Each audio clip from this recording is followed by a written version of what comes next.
When you first get into wanting to fly these drones, set some goals for yourself. Do you want to be a hobbyist flyer? Do you want to shoot professionally? Do you want to get into doing more industrial work and mapping? That will really help you determine what path you take as you start flying and what direction you go.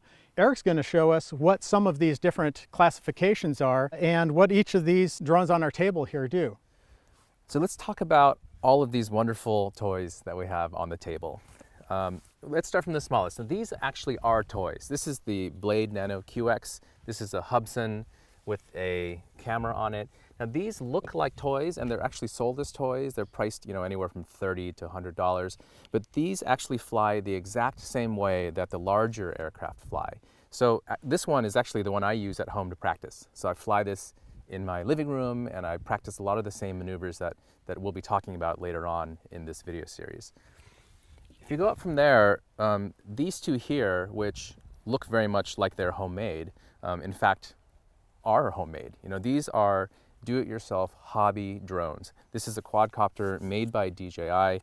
This one is a small racer made by Hovership. It's called a 250 racer for its size. These are the ones that people use to scream through trees.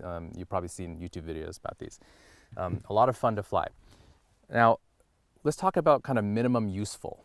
There's a class of consumer drone that we consider to be minimum useful. And these would be drones that are more or less ready to fly out of the box, that have a camera that produces a picture or a video that can actually be used for something other than, just practice or, novelty.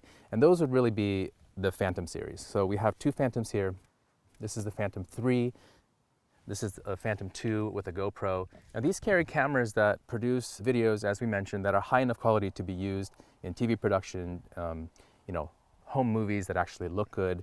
And these are what the vast majority of consumers who are looking to go down the drone route for aerial imaging, these are what they'll get.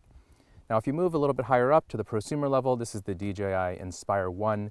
This is really designed for people who are using them in a production environment.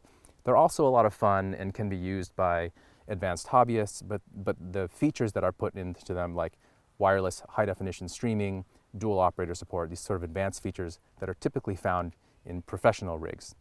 And speaking of professional rigs, we don't have any with us, but these are large hexacopters, octocopters. They have 6 or 8 propellers. They're designed to carry larger cameras like full-size SLRs, REDs, the cameras that would be typically used in a full-blown production set producing Hollywood movies.